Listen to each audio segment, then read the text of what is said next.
Welcome back to another episode of Ride or Die from Teens to Prosecco Queens, where we explore all of the subjects too taboo for the water cooler. Before we dive into today's episode, we want to take a moment to address something important. This episode, we will be discussing spiritual and religious themes, including mediumship. We do try to approach these topics with a lighthearted spirit, aiming to entertain and enlighten you. However, we understand that some of the subjects we cover may be sensitive or triggering for certain listeners. We encourage you to listen at your own discretion. Your well-being is our top priority, and we want to ensure a positive listening experience for everyone. Thank you for being part of our community, and we hope you enjoy today's episode.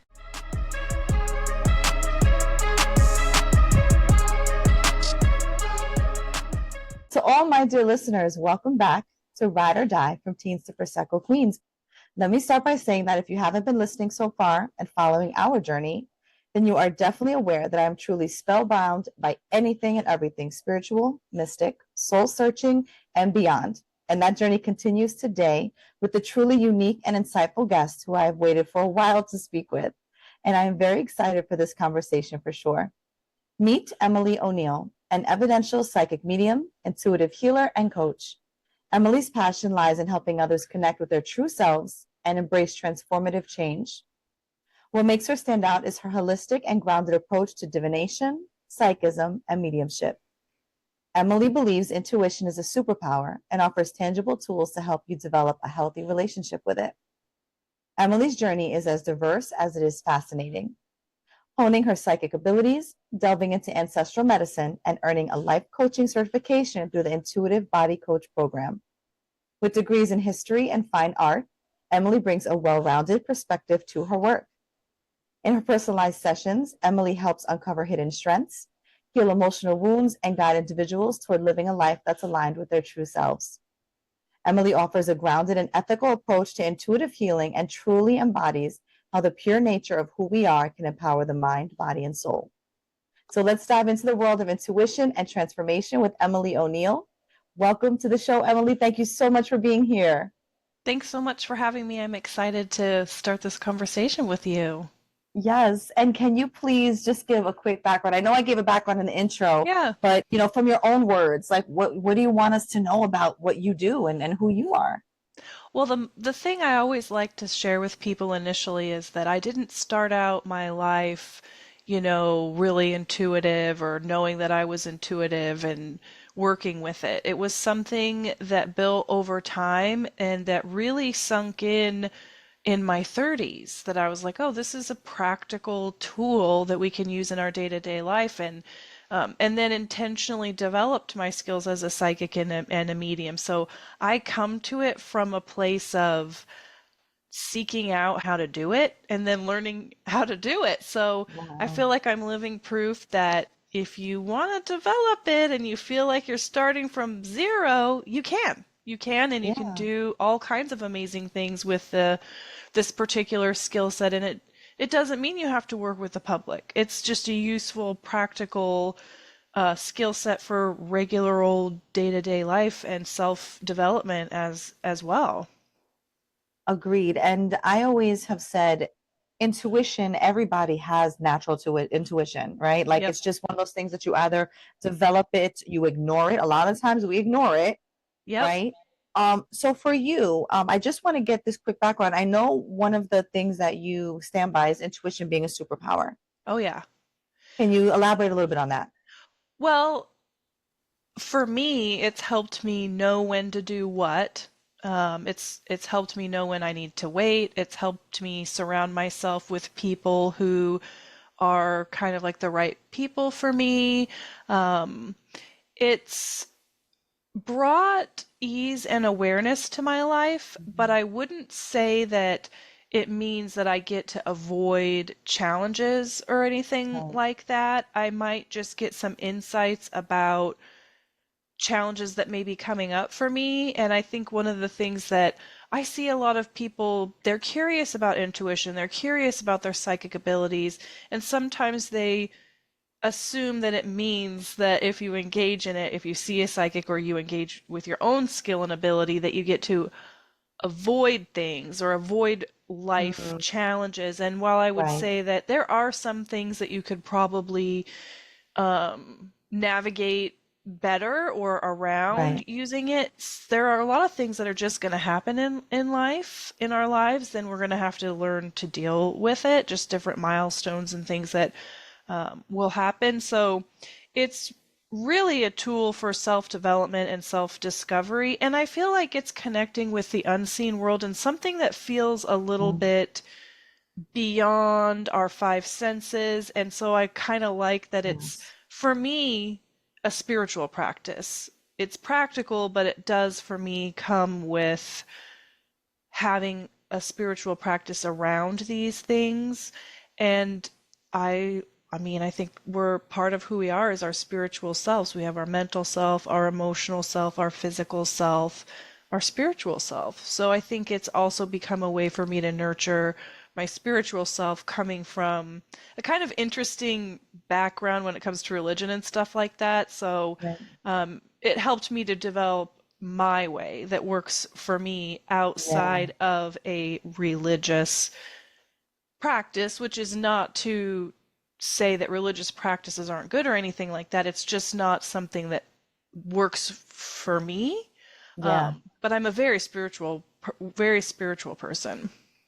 I think in a sense, and this is my perspective because I've said before, and anybody that's been on the show before, that for me, I find a way to kind of meld it together, right? Because it really Yep. depends on how you're raised and how you Yeah. see things, right? Hmm. And as I got older, I started, and I mean older, like, we're not old, obviously, but we might as well have lived a couple of lives. I always say the things we go through, it's like Yeah. living different lives.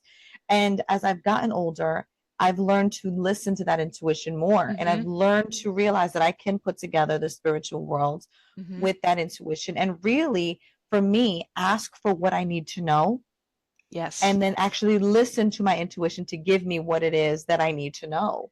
Yeah. And it still shocks me sometimes Hmm. when it happens. I'm like, Yeah. oh my goodness, that worked, right? Like, I'm like, wait, Yeah. I asked for that. I asked the question I asked for the answer. I Hmm. got the answer, and then I'm shocked that Yeah.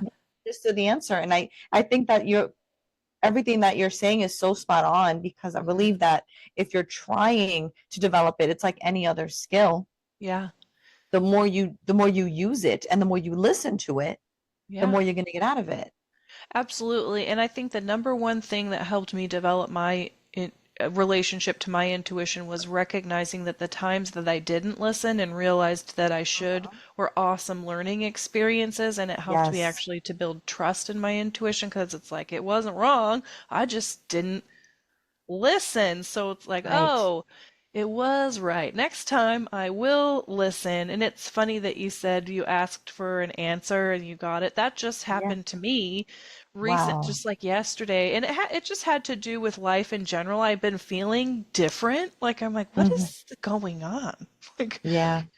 and I found that I was like kind of worrying about things that I probably don't really need to be worrying about right now. Yes. And I was in meditation. I was just like, what do I need to do right now? What's happening to me? And then I waited, and then it very clearly came to me it was you just need to be more in the present moment because you're putting your energy into the future and you're worrying about things that aren't happening and that don't exist, and you have Right. this assumption that XYZ is going to happen and maybe so or maybe not, and you're letting that assumption drain your life essence. It was just so clear. I Amen. was like, "Oh my gosh, I need to find a way to release this worry." And then it became more of an exercise of being with the part of myself that feels like I need to constantly be scanning for problems and worries. And it turned out that was very connected to my inner child. And so it allowed me to be like Yes. present for this part of me that when things are going pretty well pops up and is like, well, you better find something wrong because Yep. you better be ready for whatever might happen. And Yep. so it was an intuitively led process, and maybe the answer came from my mind, maybe it didn't, maybe it came from my imagination, maybe it came from a spirit guide, but I'll tell you what, it blooped into my awareness with no Yeah. effort at all, and it was very Yeah. helpful. And because I was kind of having some quiet time alone, I was able to recognize that and to take that information on board. So, you know, that was really helpful to me. And so now I'm kind of doing some things to help me work with what I've learned about why I'm doing said behavior. And it was my intuition that has led me to take a moment to sit down and ask, why am I acting like this? And then the answer came from my intuition, and then how to be with the part of myself that is a constant worry wart and Yeah, heal her, be with her, and spend time with it. Like I said, it was very much little Emily in her child work.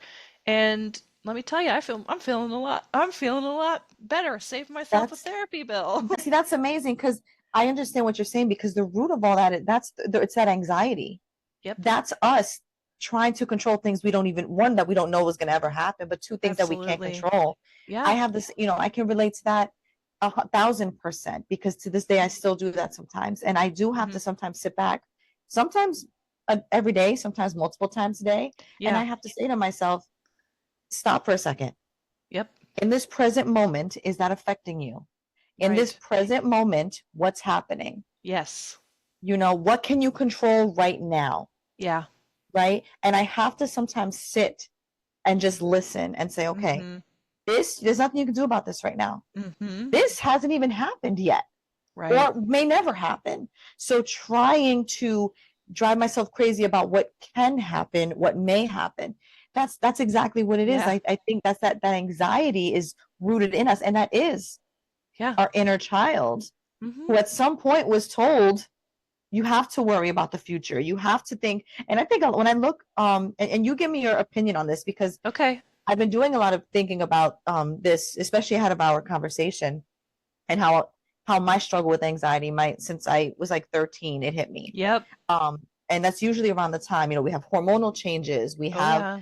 life changes. You're a teenager. I had a big life change. I was moving to another state in the middle of my Hmm. freshman year. So for me, it was like the end of the world, right? As Yes. a kid, at the time, nobody knew what anxiety was. Nobody knew what a panic attack Right. was. And I wonder sometimes when we're kids, we're constantly told, and again, it might be a little different now. Like I have kids, and I think you Hmm. said you have nephews, right? Hmm. Yeah. Right. And when we were younger, we were always told, you got to do something with yourself. You got to plan for Yes. this. You got to know this.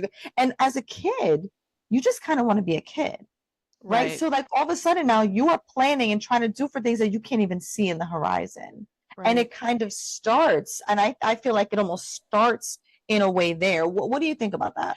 Yeah, I actually have done some work around that and some writing around that on one of my blogs way back. It came to me like, oh my gosh, we're always asked, what are you going to do when you grow up? Starting from like, I think I was asked that at 6 years Yes. old, and I was like, well, I'm going to be a cowgirl. And they were like, you can't, that's not a real job, a real job. And I remember thinking, a real job? Like, I don't even know what jobs are available to me, let alone Right. what I might want to do. And I You remember don't know the feeling world. really There's a billion things being out six there. years old and being ashamed that I couldn't answer that question. I was just like, Right. that's not really a great way to treat children. And I would also say our anxiety can be born not just from hearing things in culture and those questions, but from being raised in environments that maybe didn't feel safe. So we create Mm, these mechanisms like mine for yes. scanning for trouble all the time so that I can Yes. somehow protect myself. But one of the things I know that you're interested in is tangible tools and techniques to connect people to their intuition. And I think the first thing is just being really aware. Do you have anxiety? Do you future trip a lot? Mm, Do you ruminate? Do you worry? Like, where does your attention tend to want to go? Are you checked out a right. lot?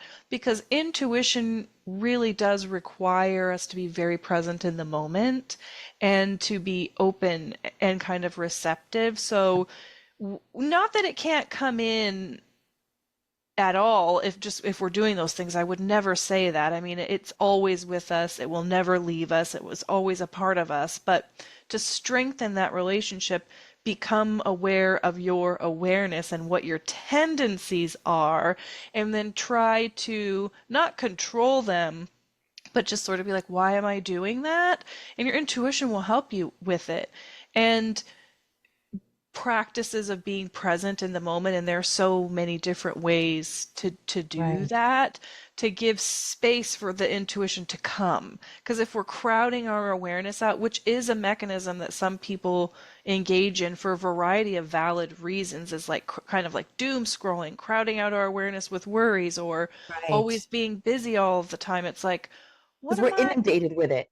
We're Oh my inundated gosh, I feel with it. like time moves faster now because we get information so much more Oh, quickly, and it it's creates like a yes. density in our days. And so one of the things I always offer to people is openness. Sometimes where it's open, downtime, no technology, even if it's 10 minutes. Learn, and Yes. it gives you a little bit of Agreed. spaciousness, and then you begin to recognize how much you need that. And it's Right. not necessarily easy to do if you've been really, really busy and on the hamster wheel Yeah. of life. Because there was a period in my 30s when I was on that hamster wheel. I was working way Mm. too much. And I remember feeling a little disconnected from my intuition, but I didn't care. I was like, whatever, mama's busy, Right. like, gotta make that money, and just working, working, working. And then eventually kind of getting to this point where it was like, oh my God, how did I end up here? Why am I doing this? What's going Yeah. on? Who the hell am I? And I realized, oh, that's why you want to stay connected to your inner guidance system and your inner self or your intuition, because you can go off the dang rails and find yourself in places you were like, don't want to be or never Right. intended to go. And so I do think that there is something about a practice of presence, being in the present moment, and mindfulness that can deepen a connection to our intuitive selves in a rather organic way without having to do any like intuitive exercises, so to speak, like sometimes you see on the internet and stuff like that. So, Oh, goodness. Yes. yeah. Let me ask you for Mhm. we know there's skeptics out there, and we'll definitely talk more about this as well. But Oh, yeah, for for sure. for a skeptic that says something like intuition is your fight or flight, Oh, yeah. right? Hmm. Like, what is your take on that? Because I understand the thought process behind it. Like, you all of a sudden want to listen to your body when you have no, when you're not grounded enough. You're just reacting, right? But Yeah. I feel like it's the opposite of that, Hmm. actually. Well, it's a really interesting question because we do have fight, flight, fawn, freeze instincts. Right. And is our intuition like necessarily separate from that? I don't know. I don't know. But I can tell you that when I am driving in my car and I'm at a stoplight and I have a feeling that says you need to wait at this green light for a second, and Hmm. then someone blows through and you're like, ah, Amen. that was my Yes. intuition. That wasn't fight, flight, fawn, or freeze. That was just a knowing that came to me. I was already in a passive receptive state. I wasn't worried about anything.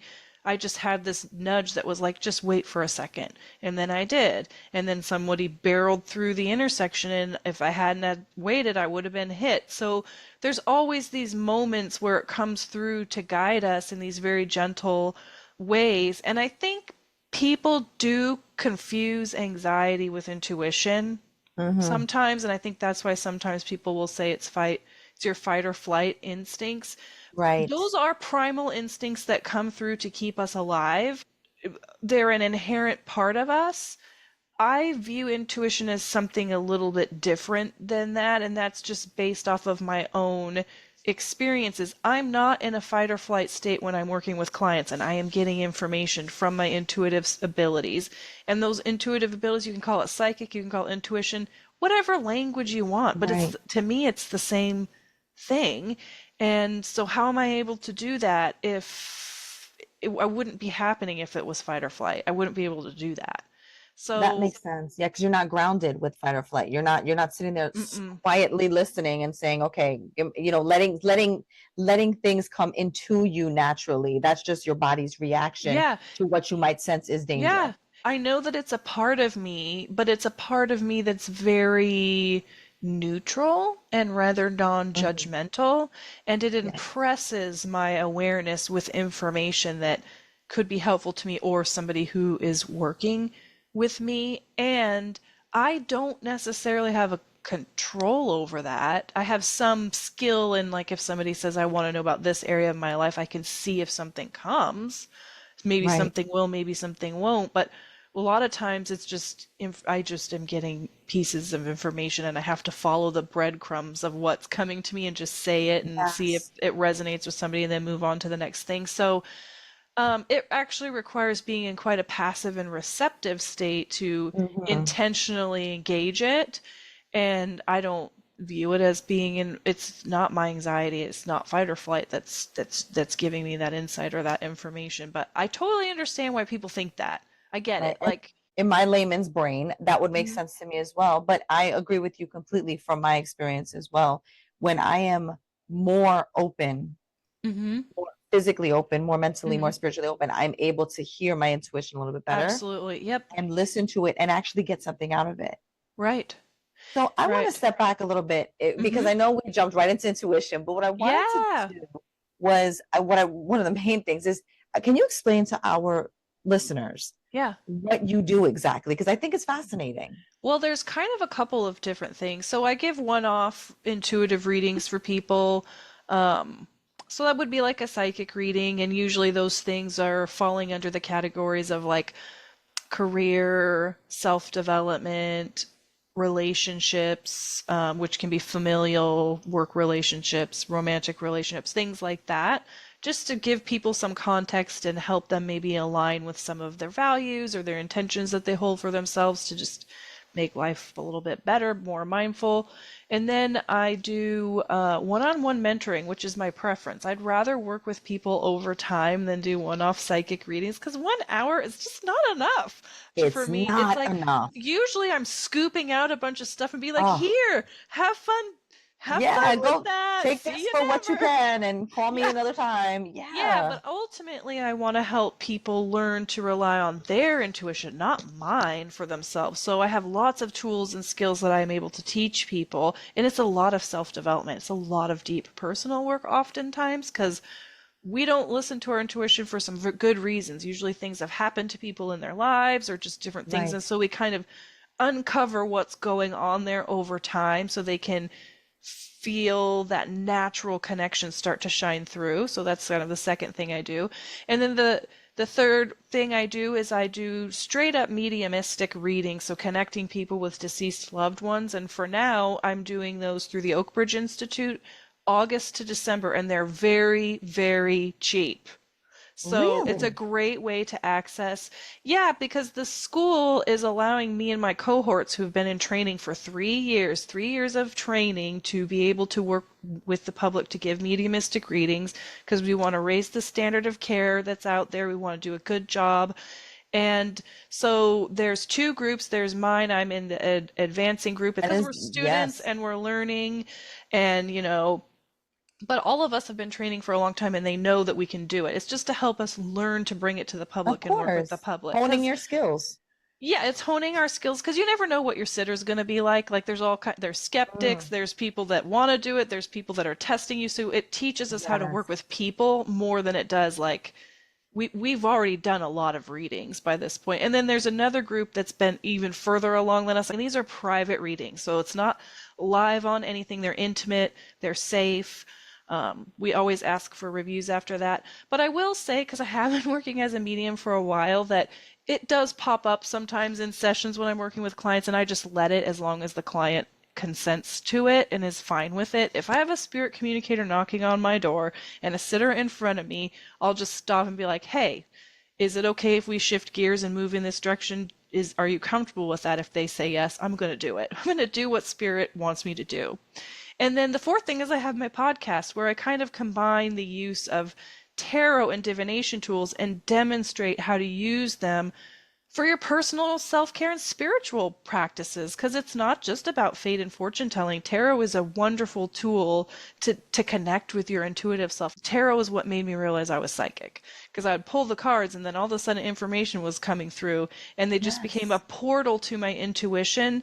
And so that's kind of a little bit about what I do, but I would want to put a caveat like not all tarot readers are psychic or reading intuitively. Some of them are more academic and they've studied the cards and they straight read the cards. And I'm educated in tarot and I've done a lot of study of it over the years, but I prefer to work with them in just intuitively. Like I tell people, put the books away. You don't need any books to read the cards. You know what those images are telling you. You just have to trust yourself. So I really like helping clients build trust with their intuition, get confident in leaning into it, and like that it's really there and it's really helping them, and believing that it's real. Belief is a component Oh, of this because it sometimes even is. I doubt it. Sometimes I'm like, am I crazy? Am I making this up? And then spirit will like boom, be like, nope, and give me like a big knock on the head or like a big piece of evidence, like, no, you're not making this up. You know better than that. But I am an analytical person. I worked in technology for a long time in healthcare information systems and technology. So I'm a systems oriented technical person who's Same thing. That's very exactly what I do. analytical. Yeah, Yeah, super that's what I do. analytical. So I'm questioning things all the time. And I actually approach everything from, I try to be open, but I'm also kind of slightly skeptical. So for me, I'm always like, prove it. And I've done Yes, that. I think that's why I sought out so much training and development, is because I needed to know in an environment that had structure and lots of opportunities to play and practice that I was really doing what I was doing. of Um, course. Otherwise, you're just sort of in the vortex, like by yourself. Which And is how I would feel if I did it. I yeah, love the idea of tarot cards. And yeah, I've gotten to the point that now um I will ask for specific signs to know if I'm supposed to hear something or listen yeah, to something. Show yeah, me these numbers or show me this sequence or show me yeah. this sign. And then if I see that when someone's doing a reading or something, I'm like, okay, let me stop and listen. Mm-hmm. And a lot of the time it's exactly what Mm-hmm. I needed to hear Yeah, at that point in time. And I'm like, stop. And I'm like, but why am I so surprised? Of course I'm surprised. Because no matter how much I know that I'm doing my most to try to open that portal enough to just yeah, to get that, receive that information. I'm not as much an analytical person. I kind of fell into IT, but yeah, I still am a skeptic when it comes to things. And I was yeah, raised with all of it. And I'm still a skeptic because yeah. it doesn't matter how many times something can smack me in the face. I've had spirits literally smack me in the face Yeah, until finally I go, okay, okay, you're trying to talk to me. And yeah. my mother will say to me, why didn't you listen the first time? I'm like, because it's in my brain, it doesn't seem like I, Rationalizing. yes, Hmm. exactly. Our And brains so I do think that. they do. And I look at sometimes the tarot decks and all the different tarot decks Oh my God, and there's so cards. many. There's so many. And I'm Yeah, like, sometimes I'm like, come on, can yeah, anybody can really do this? Like who, yeah. like I would look, I'm like, how could anybody do this? But you're Hmm. saying anybody can do it. Absolutely, yeah. You can do anything. I think that all it takes is time and attention. Time and Yeah. attention. How much time and attention are you going to devote to it if you're that interested in it? And for me, my tarot journey started at 19 and I was just messing around with the cards. Of course, I was approaching it very much from fate and fortune telling at the time and trying to study and memorize everything about it and read from my brain and not from my heart. And what shifted for me was when I did put the books away and just started playing with the cards and just be like, what does this look like to me? And then getting into like I would go to tarot reading rooms where we would get to read for each other and just play and have fun. And it that's when I realized, like, oh, we know symbolic imagery is not new to human beings. It's tens Right. of thousands of years old. And so what it's doing is just using symbolic imagery to connect you with your subconscious or unconscious self. So psychologists and therapists often will use tarots in session. Carl Jung, Yeah. who's like a famous dude, um, Yeah. he was super interested. Carl Jung was Yeah. really interested in symbolic imagery in the tarot cards, and he's the one that coined the phrase synchronicity. And tarot cards work through synchronicity. So you That's ask right. a question and they line up with what's going on, and it's a synchronicity. And so, not coincidence. Synchronicity, coincidence, different things. So, why would he have come up with that? Because he knew that we could get information through this unseen other than maybe he thought it was more subconscious or unconscious. I haven't read his stuff in a while.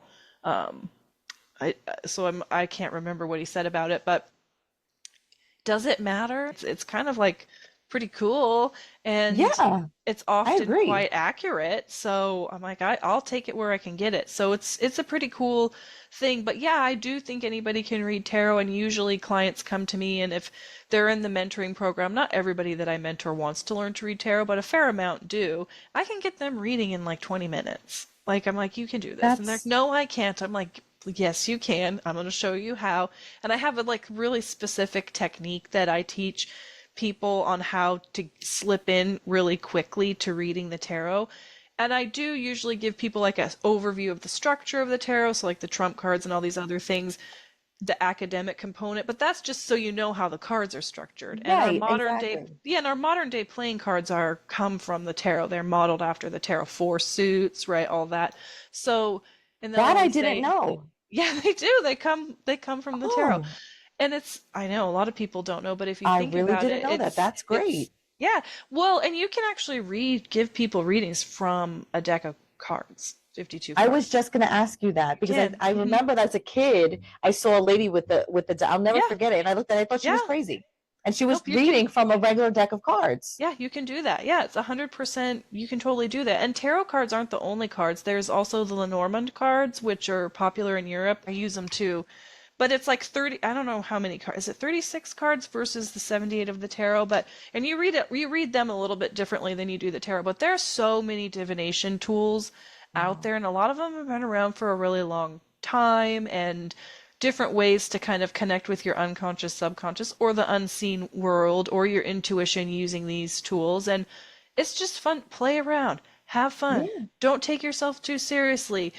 If you're not working with the public, that is, like if you're going to of have people course. pay or whatever, make sure you're prepared and ready to go. But when I started approaching it from a more playful, less studious, structured perspective, my whole world just blew up in the best way. The language of my intuition became clearer to me, how it Yeah, worked, how I could intentionally work with it on demand at will instead of it just kind of being something that happened to me occasionally, like the car right. example that I gave. I love being a medium, I love being a psychic, and I love working with the tarot in a way that is sort of helping people connect to their intuition and using it as a spiritual practice. So, what does it mean to use tarot as a spiritual practice? For me, on the full and new moons, I pull three cards and then I generate a theme that I can work with for that moon cycle. So, from full moon to new moon Okay. to full moon, and I'll work with it, and I'll journal with it, and it's just a personal self development thing,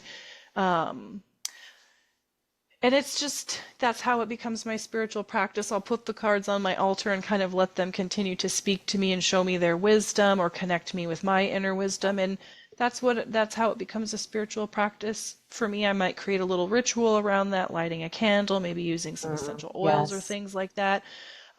Because I know I have so much to learn as a human, and I think that the tarot is telling the story of our lives. That's what it does.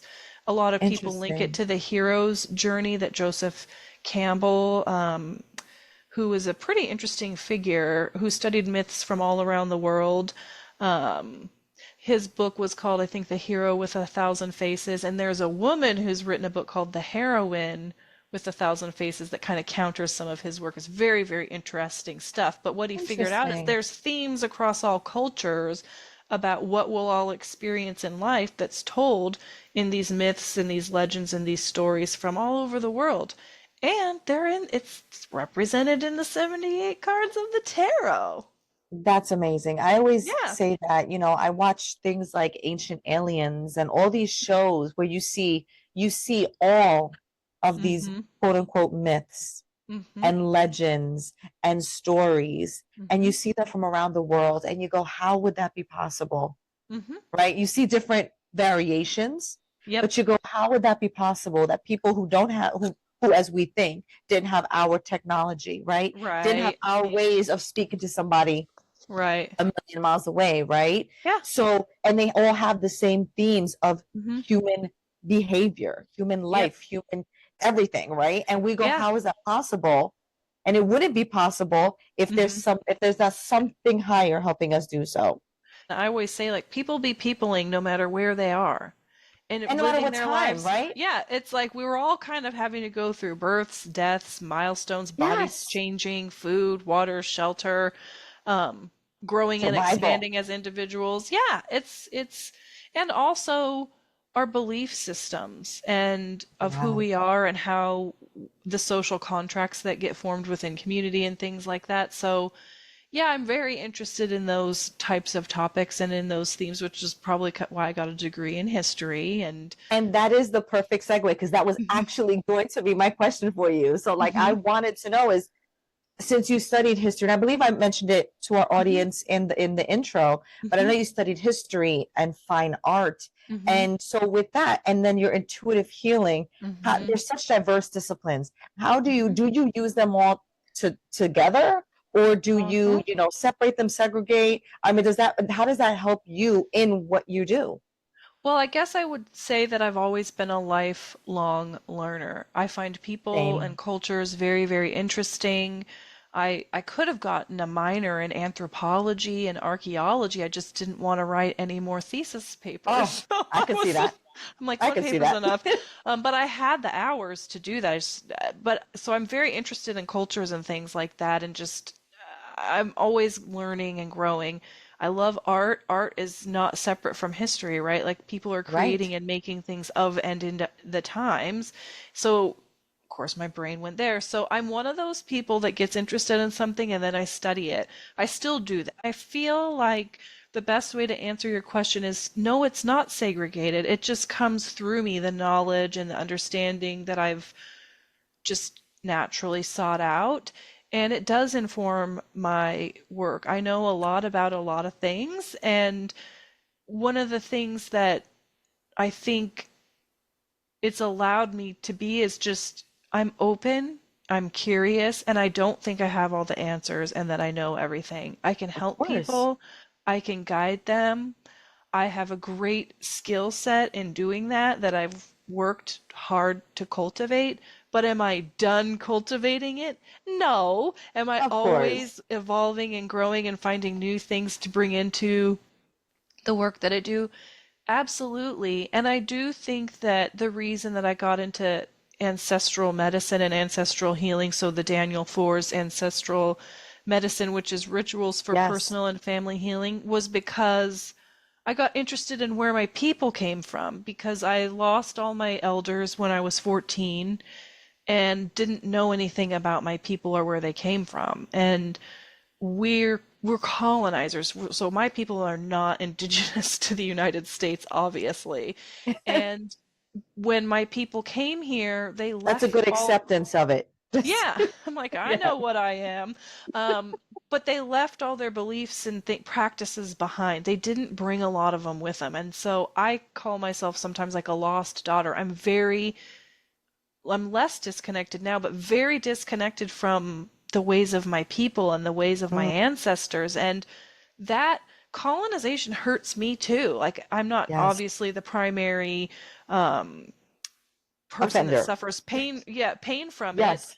but Yes. it wasn't good for me either because it made me feel like I had to take from other places, cultures, appropriate to Yes. have some kind of a spiritual practice. And then I remember trying different things and being like, well, this isn't mine. This doesn't belong to me. This doesn't feel right. What? And then something dawned on me and was like, well, what would your people be doing? And then the answer, intuition, was like, you need to get connected to nature. You need to connect to the land Mm, and respect the land and the elements because that would be yes. the first place where your people would have begun their spiritual practice and their That work. And so grounding. that's exactly what I did.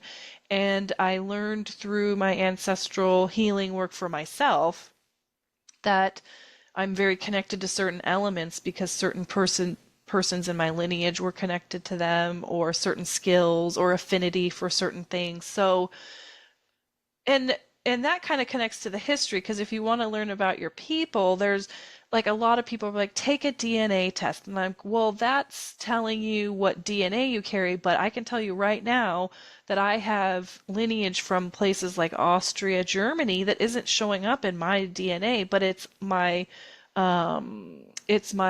mother's father's mother's lineage. So your Oh, DNA test isn't going to show you everything about here. yes. That's blood quantum stuff. That's blood. And we don't Yep. have everything in our blood. That's right. So, and I think that we have to be careful about that. And I'm like, well, no, I know that I have ancestral ties to those places. And I can learn those things and connect with people from those places to help me understand what those practices might have been because, like I said, it's lost to me now.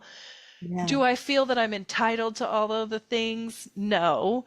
Like for example, I know that I'm also got a lot of Swedish in me. My mother's line Swedish and Danish, and don't know anything about that. So do I think I can just go to Sweden and be like, accept me? I am Swedish, and I'd be like, no, you're not. Like, get away, American. So that's what I mean about being the kind of lost daughter. It's like I can't truly just claim things and say mine, mine, mine. It's more of a process of learning, listening, taking one step and finding a way, and then the knowledge holders come. That's what's happened to me. The people that can connect me with that come, and that are open to sharing with me come.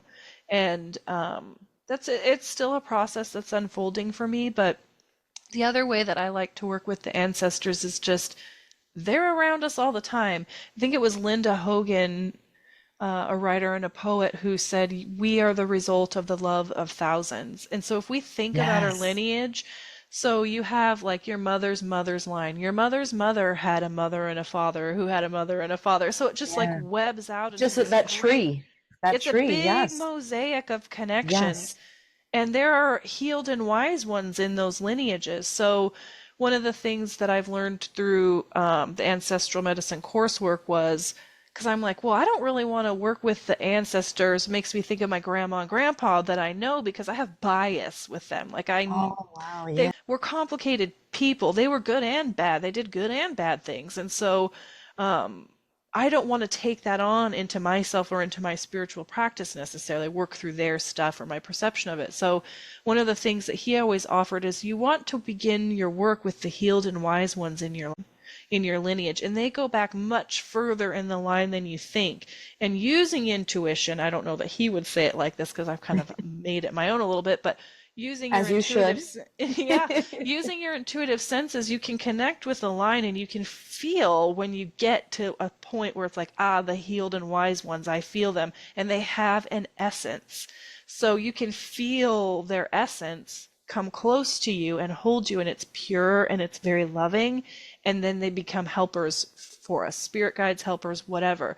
We can sometimes we carry things within ourselves that don't belong to us, pain, hardship, beliefs, and we're like, I don't know where this came from. It doesn't even feel like mine. We can unburden those things to the Yeah. ancestors That and they'll take it in there. generational trauma. You can use That the spirit. ancestral medicine is a very potent tool for healing ancestral trauma. It has had a tremendous and profound effect on me.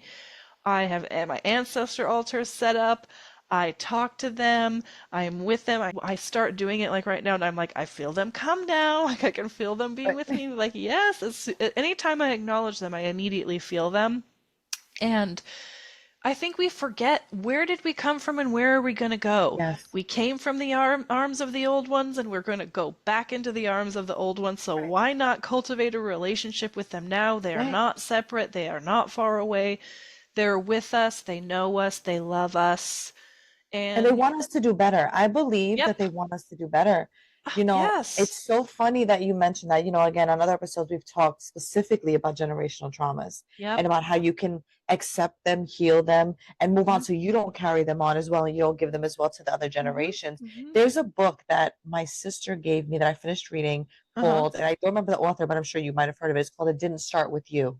Yeah, I have that book. I've read it. Hmm. And it's like a workbook as you go through. Yeah. And to our listeners, I mean, I did do it, but it was a little hard for me because there were things I didn't realize I had to do. Oh, that is it's deep stuff. You're Yes, not just gonna it's blow through that book. No, no, yes, no. it It was might some take you deep years to stuff. get through it. And I'm gonna tell you, I ain't Yes. done with it yet. I started it years ago, and I'm stuck on the dad part. Yeah. Oh, I see. I could see that. I'm I got stuck through on the that tree. part. I got Yeah. through the tree, and I was like, wait a second. At one point, I can only go back, but so many generations. And I was like, wait a Yeah. second. I don't even know. And I know Hmm. that people in my family have tried to do family trees, and we're not Yes. originally from here either. We're from Yeah. Puerto Rico, from the Yeah. island. And then once you get Yeah. a few generations back there too, It's that like splits off it does. into all, Europeans and African Mm-hmm, slaves mm-hmm, and mm-hmm. Taino Indians. And so it's really hard after a few hundred years to Yeah. even have a clue where to go from there, right? And And so some it's like, people and won't ever find records of anything, depending on, like, if you think exactly, about the slave trade and things like that that happened, like, to be able to connect those dots, I feel implies some level of kind of probably privilege. It's really hard yes, to get agreed, all of that information. And what's the cool thing is like you can do it intuitively. You don't have to know the names of every person that's in your family tree. And the work that you can do around your lineage is cyclical, meaning that it never really ends. So, like, the way I right. would put it is did a lot of work for two, I'm still doing it with this line, which was my mother's father's line. And that came to me to work with it in a really magical way, which that would take that story would take forever, but it was really magical.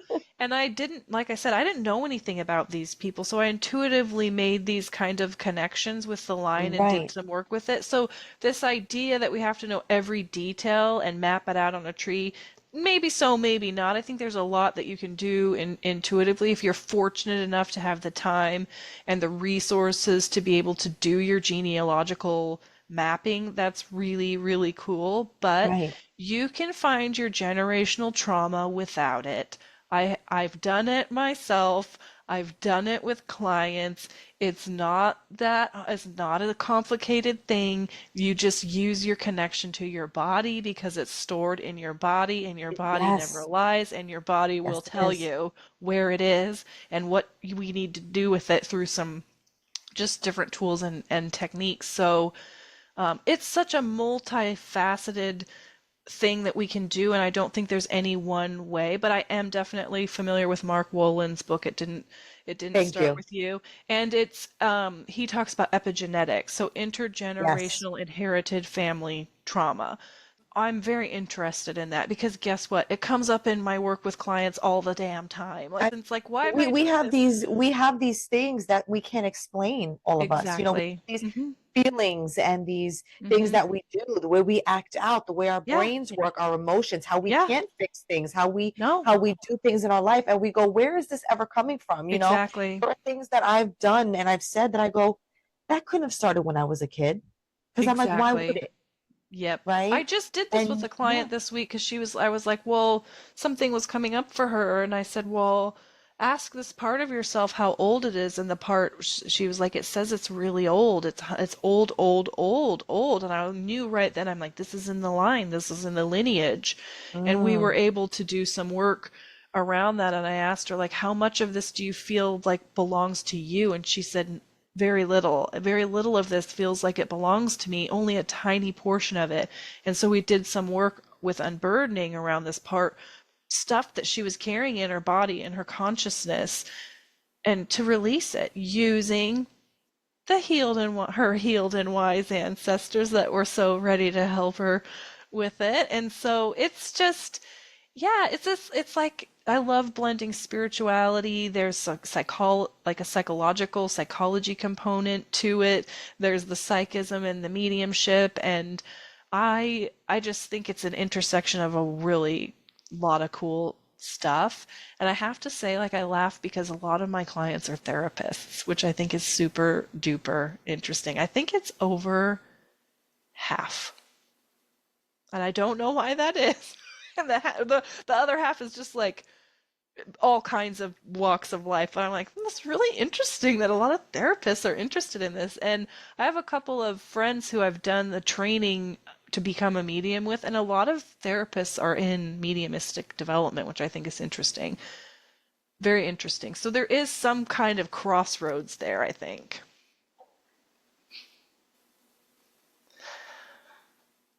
Oh, I'm going to tell our listeners we had some weird sound issues. So if at some point someone didn't hear me, but you saw me, that's just because I didn't know what the heck was going on. So, I'm like, what's with the tech gremlins? What are the planets doing yeah, today? I'm telling you, I'm like, it's raining outside, it's pouring, and then now the sound goes out. And I'm like, how long was the sound out? So, Not that long, not that long. I think I caught it pretty quick. Well, I thank you so much because now we've switched to the computer from the phone. Hmm. And so, so for our listeners, if you hear some kind of transition, just go with the flow, just like we are. That's what we do. That's what we're doing. Go with the flow, Yeah, go with the universe, see what comes up and hope for the best. that's That's all right. that that's What all that else we can can you do. do? That's all that we can do. And what I love about it is because it kind of like along the line, even though I know we're talking about generational Yeah. trauma and our ancestors, but Hmm. I always laugh because sometimes there's just things happen regardless of whether it's just a technical difficulty. I don't Right. believe in coincidences. Things happen for a reason. You know what I mean? Hmm. Like whatever it may be, regardless of how irritating sometimes it can be. So as Right. as we're able to keep on keeping on, Yep. I think all good. All good. Yeah. Emily, can you tell me, because I want to kind of piggyback off of some of your education when Hmm. as you've gotten older, because I know you said, and I know you're definitely younger than me, but when we talked about as you're getting older, it's a twofold question actually. One, Hmm. do you feel that this has helped you? And I know, I think I know the answer, obviously, but if you're Hmm. able to elaborate a little bit, as Yeah. a person, personally, that this Yeah. journey has helped you get better in your life, the first part. And secondly, what made you look into actual formal education Hmm. and of this journey, of your intuitive journey, of your psychism Yeah. journey? Well, the formality of it started about in 2020. And I will tell you that this has been a very healing process for me. It's been a process of healing, of getting to know myself, of understanding the layers and the experience and the behaviors that separated me from my intuitive self, that separated me from my true, authentic inner guidance system. And I'm not saying that it was easy. Of You course. can learn the tools and techniques to be a psychic medium or to be an intuitive. You can. Yeah. But you learn those when you begin to apply them, you will uncover your personal challenges, the things that you need to work on. You just will, because they will come through and affect your work, your ability to apply this skill set. It will just happen. It's just a natural part of the process. It's just like learning anything. And an analogy that I like to use is if you want to learn to play an instrument, you might start learning to play guitar, piano, whatever, and it starts out like, ooh, yeah, I'm kind of doing it. And then all of a Yeah. sudden you're like, fuck, this is way Oh, too hard. yeah, Oh yeah, man, I yeah. have to practice every day. Oh my gosh, my fingers hurt. Oh my gosh, I thought I had this and now I can't play it at all. And then you get frustrated. What does it do? It brings up stuff.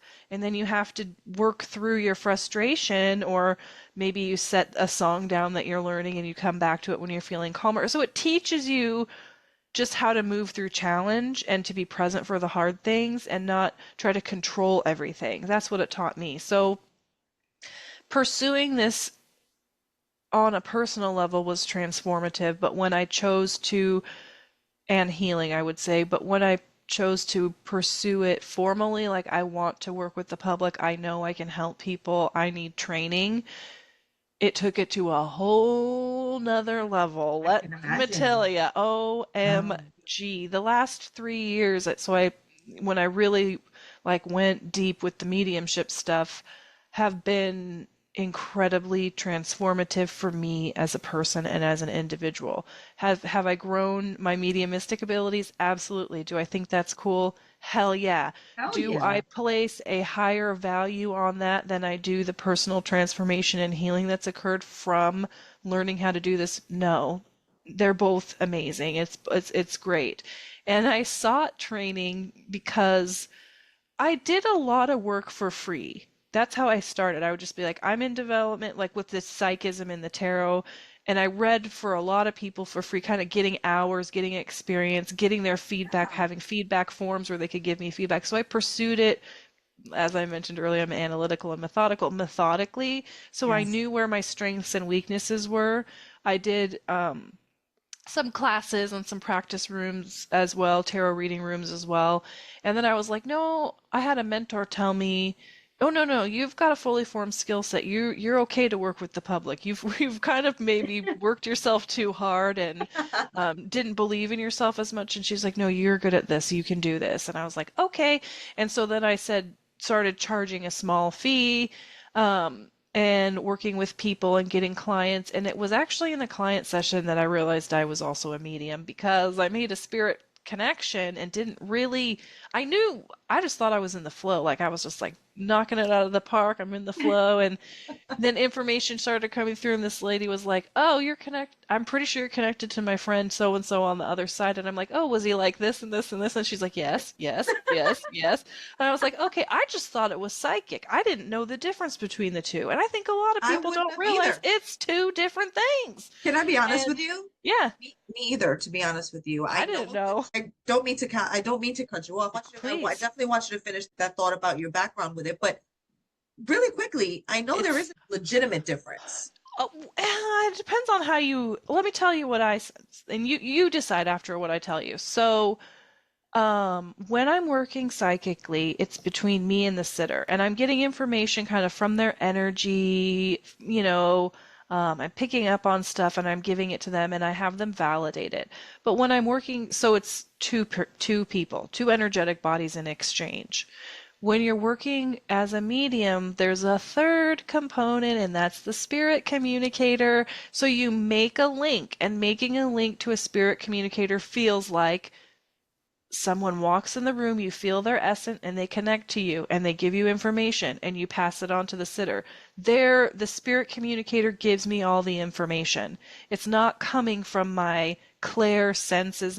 You use your clair senses and Right. mediumship, but when I'm working psychically, there's not a link to a spirit communicator. I'm just That kind of in the that energy flow. But when you feel someone come close and they give you information, it gets hella specific. Like that makes sense. really, really specific. And I remember shifting into this acute level of specificity, and the person sitting across from me being like, whoa, like, what?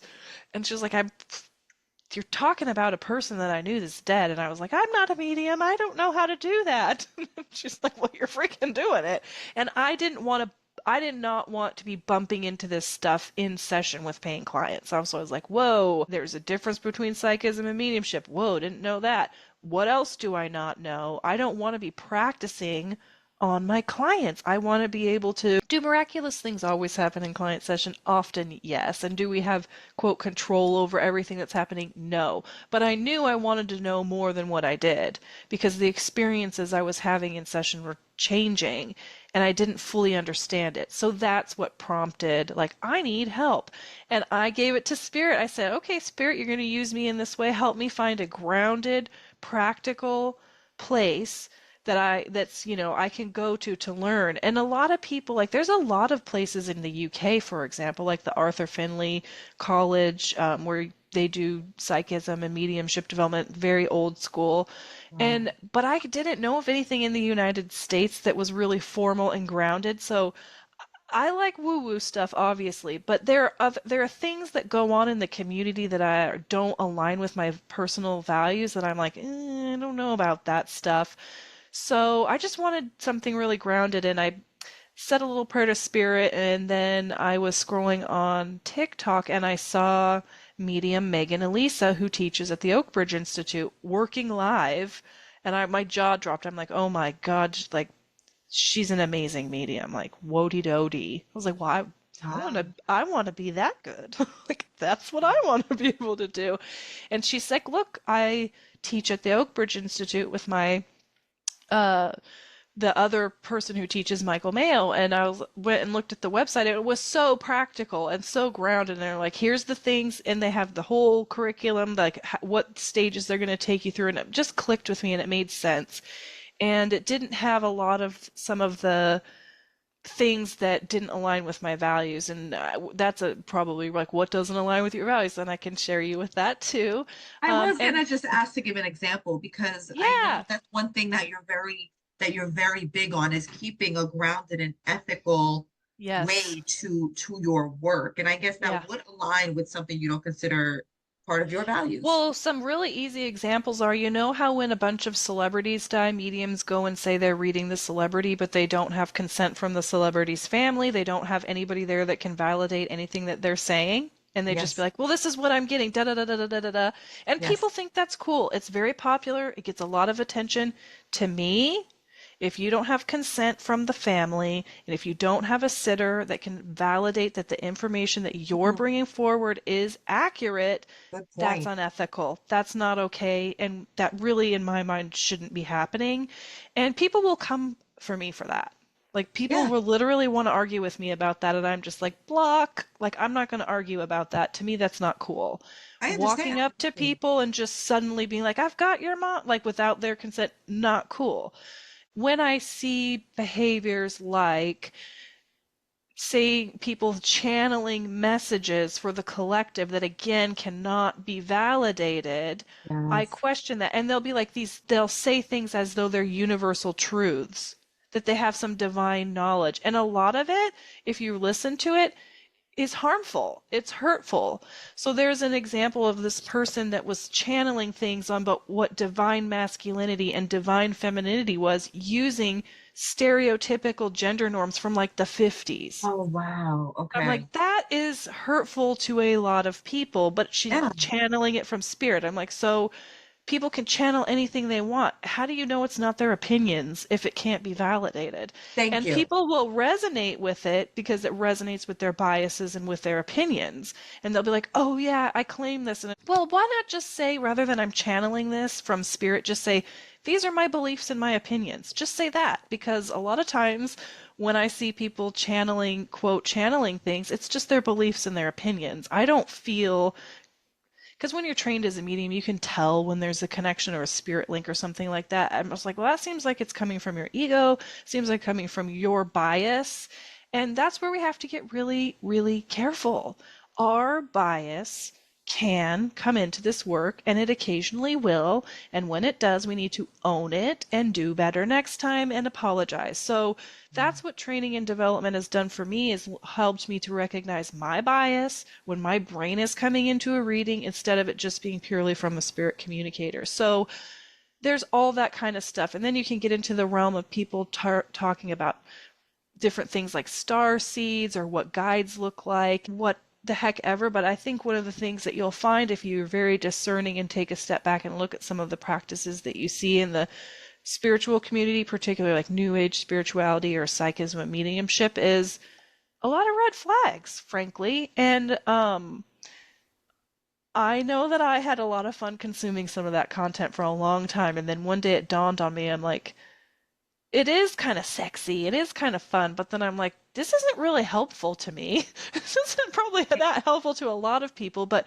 we eat junk food, right? That's not healthy for us. So it was like consuming kind of junk food spiritual content, and That's a really good analogy. it's Wow. that's what it was. And I'm like, oh, I don't want to be consuming that, because it's going to affect my ability to work ethically, and I don't vibe with it anyway. So I always tell people, your values and your way don't have to match mine. That's okay. But know what your values are, know what feels right to you, and you don't just have to consume whatever. And the most popular things on the internet aren't always the healthiest. And to Amen. be really, really careful about that, paying for a reading just because someone has a ton of followers, I would say no. Look Yeah. at their website, look for testimonials, look for reviews, and they should be open to an email or a quick discovery call talking about their values and their background. That should be made very clear to you from the beginning. That's a And they really should, good point. if they're mad because you're I would asking have thought of that. questions, not good, not a good look. Yeah, that's again a really good point because I wouldn't have thought of it like that. Yanking your chain, pulling your leg, Yeah. asking you certain digging questions where you're like, Yes. No, that shouldn't happen. no, Yeah. that's not the point of the call. So you can always tell, I've sat with people over the years over, just sometimes I'm curious. Sometimes I Mm. will test myself because Yeah. I Yeah, me was kind too. of raised in those arenas, right? So every once in a Hmm. while I'll sit with one that you see outside and I'm Hmm. like, well, they've been there for 20 years. I wonder how legit Yeah. they are. And I'll pay the Yeah. $10 and sit down. Yeah. And Yeah. within 30 seconds, you'll know. Yep. whether this person's legit or not. But the problem is they're able to stay in business because Yeah. people they are.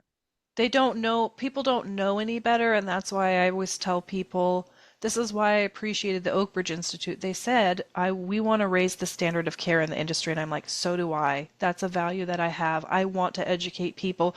Look, using tarot, psychism, mediumship, they are effective healing modalities when done appropriately. I've healed from it. I've helped other people heal from it. They've healed themselves from it.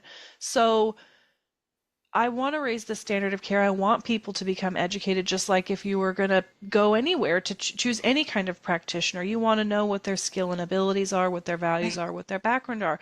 And the other thing is, just sort of like for everybody, nobody should be asking you for information. Nobody. Don't, they shouldn't be saying, give me a picture, give me a name of a person you want to connect with, give me all this information.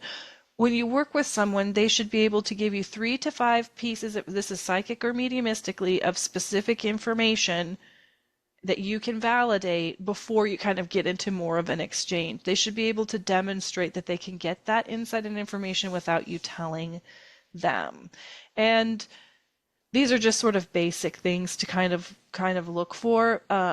But because a lot of harm can be done by the people that I work in this sat industry. with a medium the end of April, and within the first 5 minutes that we started really talking, Mm, she had me in tears. yep. It was unbelievable. It's like Mm-hmm. she saw little Teresa Mm-hmm. and pulled her out in like the first 5 minutes. Yep. And I was like, she's legit. Like Mm-hmm. some of my innermost Yeah. fears and my coping mechanisms, she was Yeah. able to pull out of me. And I was Yeah. like, this. So it's like you can tell when somebody is Mm-hmm. not effing with you, when they are legitimate and Mm-hmm. like, and I mean, listen, and I say there were things too that she would say that said, that doesn't resonate with me. And then weeks later, I'd be like, It makes oh my God. sense. I say she actually Mm-hmm. told me about my appendix and I didn't realize Mm-hmm. it until it happened. She Yep. said at the very end of it, she said, watch out for this area. And I went, what the hell does that mean? Mm-hmm. And she's showing me and I'm thinking she's Mm-hmm. showing me like my chest or something. But when I'm looking, I'm like, oh my God, no. She was just saying something in this general area. I'm not feeling right. And then no exaggeration. A Mm-hmm. month later, I'm in the hospital getting my appendix out. And I'm in the hospital Yep. going, I wonder if that's what she was talking about, like Yeah. A lot of times that will happen, things will come up in a reading, and I always tell people, hold it gently. It'll probably make sense later. And I had a reading at 19, and a very specific piece of information was given to me, and it didn't fall into place until I was 32 years old. And it was so damn specific. I knew that's what I was like, oh my God. She it's told me that when amazing. I was 19. And I remember just poo-pooing it, and I never really worried about it. Occasionally I would think about it and be like, "Eh, eh, eh." Right. And it had to do with who I would marry. So I was like not considering marriage at 19. She was like, "Oh no, this is what this is going to look like, and this is who you'll be with, and this is what it'll be like, and this is what they'll look like down to the T." And I remember just being like, "Whatever. Of What course, the right? whatever. I'm 19. Like I'm totally not trying to think about that stuff. Like I don't care." And I blew it off. And then I'll never forget, like when all of it matched up, had this like big thunderbolt moment. My jaw dropped. I was like, "Holy Yeah, freaking because like you crap!" can wonder like how it would stick with you too all those years, Hmm. right? But it's Yeah, just the funny something thing. about it. It just did. The thing about medical intuition too, like medical intuitives, is like I can help people with health stuff, but because I haven't studied anatomy extensively, I'm not going to be able to get specifics like appendix because I don't know all the functions Yeah, of and the she body wasn't like and that. she wasn't specific like that either. So But if don't you feel go to a medical intuitive, a lot of times they have studied that and they can get specific. And that's an interesting thing. Like one of the things I'm like, how do you get better at places across the world, like geography? And my mentor was like, if you study geography and look at maps and study it and learn the names, it can help. Now, spirit can always just give you the name and give you that stuff, obviously the specifics, but it does help to have a curious mind and to kind of always be learning and connecting things. And right. on that note, like I'll find myself randomly getting interested in things and studying it and reading about it. And I'll be like, why am I even like what do I care about this? But I'll be drawn to learn about it. And then sure as shit, a client will come the next You'll week have and something will hit me and it's like, oh, I was reading something. It actually did happen to be a health thing. I'm like, why do I need to know about this? And the client came and I looked at them and I was like, immediately, I was like, oh, and I was able to point them to resources and they were like, oh my God, like that synchronicity there, that was really helpful to me. It turned out you were right. I'm like, it wasn't me, it was spirit. But yeah, it sent them on their way. But that's the thing is like this isn't a science. I cannot give you the lottery numbers. I wish. oh, I mean, I I could say it all the probably time. try really hard. I mean, I could maybe try, but that's not really I ask my spirit ethical. guides, I'm like, I know you told me about this, but how about How a about dream that I could decipher? Give me the 6 numbers. yeah, give me the numbers. Yeah, sort of like I You can't want me do to do that. better?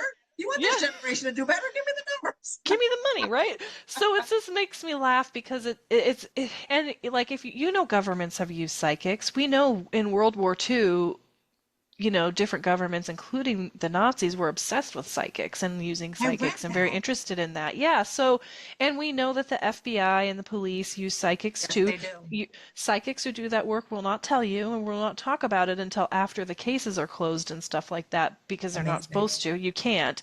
And they definitely don't advertise it. For obvious reasons, if you're working on open cases and stuff Right. like that, you don't want to influence things. But I mean, so and they have helped. They've helped solve crimes. They've helped do all of this stuff. So, but it's one of those things like there is a place called the Windbridge Institute that was founded by a woman who I assume had a profound experience with a medium that made her want to create this nonprofit that studies mediums. Wow. Their brains, how they work, their Oh, accuracy. It's a nonprofit. Yeah, it's very interesting because, so like the like, actual like mapping of the brain.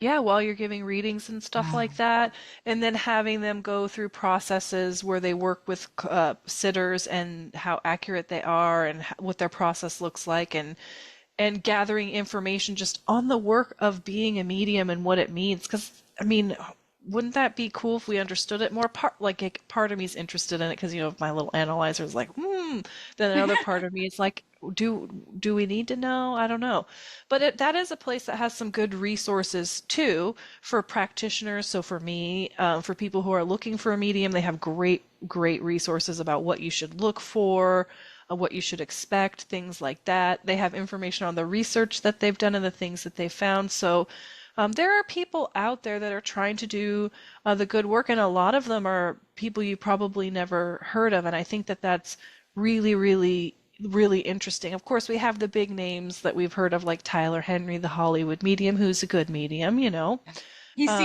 seems like it. I've watched him for years. Yeah, Yeah, I wish I could talk to him and ask him so many questions about I his bet. development and his journey and stuff, because I feel like it takes a physical toll on him sometimes.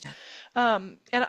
My mediumship doesn't take a physical toll on me, so I'm curious about that. I didn't even know what a medium was until I like flipped on the TV as a kid and saw one on Oprah, and I think it was either John Edwards or like James Von Prague Was it working, and was I it was like, Sylvia? Or no, I'm thinking Montel. Sylvia Brown. Sylvia Brown.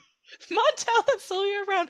Oh my gosh. Sylvia Yeah, Brown. she was such an interesting lady, and she definitely was a medium, but she got kind of strange towards the end of her Yes, she life. did. She She did, did and she some weird traumatized me a things. little bit at times with some of the Yeah, stuff she she would did. say. Yes, Yeah, she did. I'll never forget. I don't want to do that. Like I don't want to be that. I don't want to do that. So actually, then that's a really good segue because we're just about coming to the end of this, and I know Yeah, we've been talking, and I could talk to you forever. same. I've had a few guests, and I'm like, I could talk forever because it's so interesting to me. I love learning about this stuff and Yeah. bringing it more into my life too. Honestly, it scares me a little. I'm not gonna lie. I know it sounds a little silly, probably. Yeah. Scared like mediumship. I would, because of those things, like I've tapped into stuff as I've gotten older, and Hmm. people say, well, you can tap into it more. And I'm like, oh, I don't know that I want that burden. I feel like almost like Yeah, I it's know a what you're talking blessing, about. like a Hmm. blessing and a curse. And I don't know that I Yeah. necessarily that. But one of the things that I know a lot of you mentioned it on your website, which you're going to Mhm. make sure that you give to our listeners as well. Yeah, There's going to be skeptics. We're skeptics in things ourselves, and there are certain things that we believe that are absolutely. skeptics about. Yeah. How would you possibly help or not Well, I think me, the meaning me? skepticism comes, I feel like skepticism can come from the way we were raised, or a religious background, or horror movies or media. And Good I point. do think that we've been taught to be afraid of certain things from movies and from the media. And fair enough. Like, I get it. Yeah. And what I always tell, this is why do discovery calls with people, because a lot of people are skeptical. And what kind of skepticism? Like, what are you afraid will happen? What are you thinking is going to happen in a session? Because a lot of people don't really know what to expect. Does that make sense? And Of they're course. coming from a Yes. place of like, I want to try it, but I don't know what to expect. I don't know how this person works, but I know I need something. I need some guidance. They're drawn to it for various reasons. And so I try to address the specific thing that they're skeptical about. And there are just some people that frankly don't believe. And I had a sitter when I was doing some practice readings through the Oak Bridge who I could tell was that way. They were trying to throw me off my game by Yeah. when I gave them information telling me, no, that doesn't make sense. And I knew, I'm like, nope, this does. I can tell because the power's building. Like, I can feel the connection, the communicator's here. And Mm. then, or they just are like, I can't believe this is happening. I keep giving the information. I check in with them, and then they need just time to process it. And they're like, how could she have known that? It's like, because spirit gave me the information. Particularly with mediumship, I don't want to know anything. Like, don't tell me anything. And some people will come and they'll try to talk too much. I'm like, don't tell me. It makes my job harder. I don't want to hear that. No, no, no, no, no, no. Don't Right. tell me. Psychism has a little, to me, more nuance, because mediumship has a directness. Like, I make the link, they give me the information, I spit it out. Right. Psychism has a little different vibe, some more nuance to it. You tap in, and then it's sort of like you can go in so many different directions in your reading, and so you kind of follow the flow, follow the vibe, and to me, it's very, very different. But skeptics are probably skeptical for a good reason. Yeah. And I'm never going to force somebody to believe in what I do. Like, I have plenty of people that do believe in what I do, and it's fair enough. Like, I don't need everybody to believe in it. It's fine. Like, Right, of course. I Of don't need course. that. But I mean, a healthy dose of skepticism and discernment, if you're going to engage in these services, I'm like, that's a good thing. That's Agreed. actually a Completely. good thing. Yes. In fact, I feel like everybody I work with is kind of like that, which I love. I feel like I set that intention. I'm like, no, it's a little skepticism is good. Um, then I get to wow you, like then I get to I show love you it. what spirit can do. But the hard skeptics that are just like, you're crazy and you're going to hell. I'm like, okay, like, I know. It's like, come on, really? mhm. Really? Look, and like I said, for someone like me who is, again, who was raised more religious than I am now, Yeah. I, you know, I never understood that either. You know what I Mhm. mean? Because I never understood, again, and maybe it's a cultural thing. Let's be Mhm. realistic. Like maybe it's a Could cultural be. thing because, we were raised with what we call brujas in our family. You Yep. know what I mean? My mother, we always used to, that was her nickname. We say, man, you are such a witch. Since we were kids, Yeah. we look at her like you're such a witch because Yeah. she had that intuition. She would have the dreams, the Mhm. premonitions. She would Yeah. see things years before. She would have no idea where it was. And then when it comes to Yep. fruition, she's like, there it is. The hairs would stand up on arms, things like that. Yeah. Like, oh, there it Yeah. is. Feel it. And so it's like, so it was always weird to me Mhm. how people would use religion Mhm. almost to smite these other entities. And I'm Yeah. like, it talks about, religions talk about the melding of these worlds. So why would you not have an open mind as to this, right? There's a lot of Yeah. ways, there's a lot of reasons, and I know there's a lot of Bible verses people talk about. I know all that stuff. We're not going to go into all that because there's Jesus was a mystic. It's in the I Bible, was and a just healer. I So, was okay. just gonna say that. That man was Okay. a teacher. That man was a Mhm. prophet. He was a Mhm. human who performed miracles because that was he believed in the divine. That's what it was. I Mhm. don't understand, but you know what? Some people just they hear what they hear, and And that's he knew he was going to die, and he knew what they were going to do to him, and he lived his life anyway. And I wanted to loop back to one thing that you said before we close about the burden, like of the yeah, knowings and the yeah. premonitions. One person asked me once, do you ever know things about yourself? And the answer is, yeah, I do. And is it all things like spirit and intuition is never meant to harm, it's meant or scare, it's meant to make us aware. And I have known things, and just because I know them doesn't mean I need to go running and telling everybody. Some things are not meant for that because it could scare Yes. people, and I'm not trying to do that.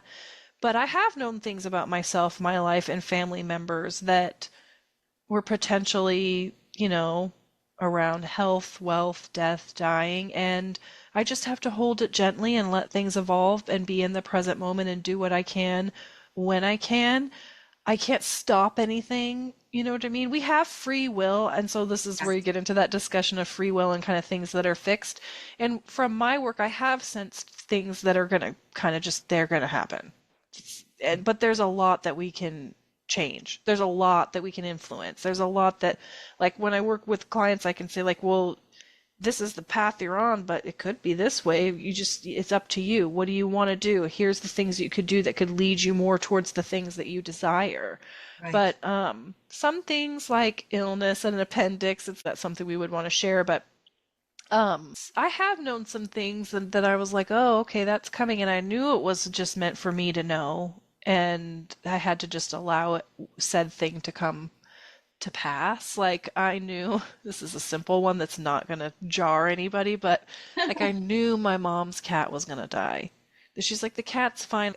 Wasn't telling her the cat's gonna die. I'm like, oh, I can sense some shifts in the kitty cat. Are you paying attention to him and taking him to the vet and doing these things and stuff like that? And she's like, no, he's fine. I'm like, but the cat freaking told me I'm sick and I'm gonna die. And within 3 weeks, that cat was dead.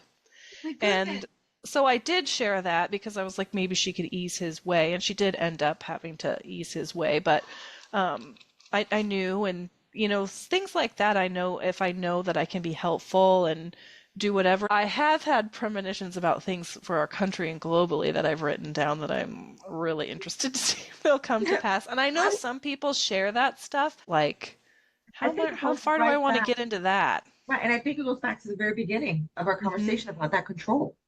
Yeah. Right? It's like, what can I truly control just because I know about it? Can I control it? If I say something, No. what difference is it going to make? Exactly, right? It's like I Yeah. keep telling people it's going to do what, right? I'm like, Yeah, I think it is it is cool. And those are the things I write down in my journal and I will make a note of. And I have had premonitions with clients where I felt like I probably, like I had a woman, I was like, oh, there's a baby on the way, but she was not in that vibe. So I just wrote it in her notes. And then she came back, like I don't know how long later, and we were working on other stuff. And the baby was on the way, and I pulled the notes out that were dated from that right. time. I'm like, look. I was like, I knew this was happening, but it just wouldn't have helped her to say that. And she's like, oh, I'm really actually glad you didn't tell me that then because I would have just shut down to that. I'm like, okay, that's cool. So there's nuance to all of these things. I don't ever want to intentionally withhold information from people. It's more of being the right time sometimes for things to come Right. out. I guess timing can be helpful, but it really is my job to say what I get and be pretty straightforward about it. I do want to say that so I'm not like sitting on information and keeping it from people. I guess what I'm trying to say is there's some nuance here Yeah. and we're always going to be refining our skills and abilities and that's never going to end and change up our practices, our values will change, things like that. So it's all part of the being human and just being open to evolving and evolution. So that's kind of how I look at it. But Amen. this was such a fun conversation. You're right. We could talk for a really long For, time. forever. It's so, and I still have like a billion questions. I'm probably going to hit you up separately. Like, Yeah. because I love these conversations. I love being able to learn something new. I know there's people out there. People have reached out to me that love these types of topics. It opens their mind more to things that we Yes. don't talk about necessarily out in the open. You know what I mean? Right. And Mm-hmm. again, you hear things online, you see things on social media, and it's like, ah, okay, you take it with a grain of salt, you keep on moving. Your algorithm then puts you in, and you got 1,000 people doing the same thing, right? Right. So it's kind of hard to discern when you don't know the differences. It's hard to discern what you can and cannot trust, if you can and cannot trust it. So to have you Absolutely. on here to break that down a little bit and also to Mm-hmm. give us that background of maybe being a little more discerning and that background of who you can and cannot trust. I love that. And I love that so much Well, for our your listeners. podcast is a conversation. I think conversations are important. It's a dialogue, it's an Amen. exchange and an interchange of information, and you and I don't have to know everything or have all the answers, and that conversation can still be really helpful. That's why I like listening to podcasts because, Yeah. oh, it's a conversation. I can take what resonates with Yep. me and I can leave what doesn't, and that's that. And for each individual person, it can be a catalyst for whatever change they may need. It could be Absolutely. a Yeah, catalyst for them to say, you know what, this interested me enough that I'm going to go look further into this. And that is my absolutely. goal every single time. So Aw, having you on here is amazing for me. I think you're amazing. I love what you do. And I want us to stay in touch. Thank you so much. And there's so much out there to learn. And I appreciate you so much being on here. And mm-hmm, if you wouldn't mind, Emily, telling my listeners, our listeners, mm-hmm. where they can reach you, Yeah, websites, Instagram, social yeah. media, everything. Yeah, so it's Emily O'Neill, Oneal. And the website is bloomingwand.com. And so anything Blooming Wand is me. And you can And I'll find put me. it as well. I'll Yeah, put it also absolutely. in the Yeah. chat in And I there. have the Blooming Wand podcast if people are interested in incorporating maybe journaling and tarot into their spiritual practice. That's really what that focuses. And sometimes I have guests like my medium friends come on and we talk about things Awesome. and all that juicy stuff that I love. And I hope other people like it too. Awesome. Thank you so much. Thank And, you. to our listeners as well, where you can reach me, Prosecco Queens Podcast at gmail.com. Also on IG at Prosecco Queens Podcast. We are now on TikTok, thanks to my daughter, and that's at Prosecco Queens Podcast as well. And yeah, I am open to questions. Please let me know, like, review, share, let me know what you thought. And also you can reach out to me if you did not catch something and you want Emily's information. I would be glad to pass on information. And thank you so much to our listeners, and you have a wonderful day, and we'll be talking soon.